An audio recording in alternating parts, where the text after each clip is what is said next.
Are your workout shoes multifunctional? By that I mean, do they do everything you need them to do really well? Or do they perform better in certain areas over others? I'm going to try out these Reebok Nano X3s. Reebok have made a great effort to create the ultimate all-rounder with a shoe that's constructed with the idea to work exceptionally well for both running and weightlifting. If it does this and does this even better than the previous model did, in my view it will probably put the Reebok Nano well ahead of the competition. So let's find out if this is going to be a shoe that sets the pace. And also hang around till the end to see what score I give them too.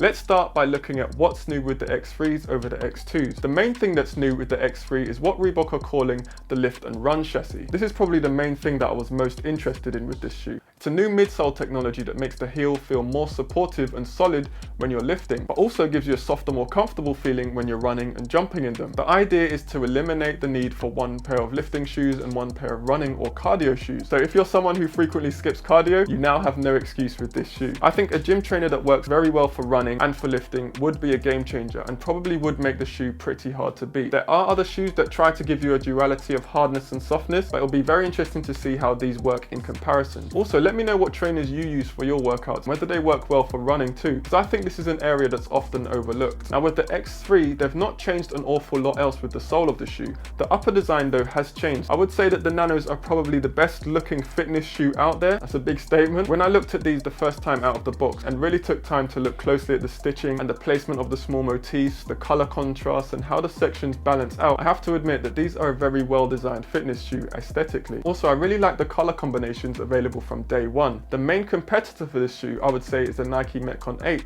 and in comparison the color combinations available for that one just don't hit as hard as these ones do. Let me know in the comments below if you think these color combinations work better than the Nike Metcons. As well with the upper, you do get the same soft and comfortable flex weave material, and this is something that I really liked with the previous shoe too. I think it works really well. It feels durable and it's hard wearing too, which is pretty much what you need. On the sole itself, you've got Reebok's Float Ride Energy Foam, which aside from the lift and run chassis, makes running in them feel even better. The previous model did have Float Ride in the sole, which worked really well. However, Reebok did slightly change the construction of the sole itself to enhance the level of comfort when it comes to the Float Ride feature. So you are getting more of a difference with this shoe. You also get the same slightly sharper medial side of the sole, which helps you grip rope better than the competitors' soles do. Shoes like the Nike Metcons have been putting rope grips on their shoes for a while now, and they've been pretty useless for actually gripping rope, but Reebok have done a good job here. So I'm going to tell you what it was like working out with the Reebok Nano X3s. I was itching to see what this lift and run chassis actually felt like. When you first put the shoe on and walk around, there's a noticeable difference from the previous sole in the X3. It feels like there's an air transfer happening when you shift your weight. It kind of reminded me many years ago Reebok had a shoe technology called DMX. I actually think it's still available in some of their shoes,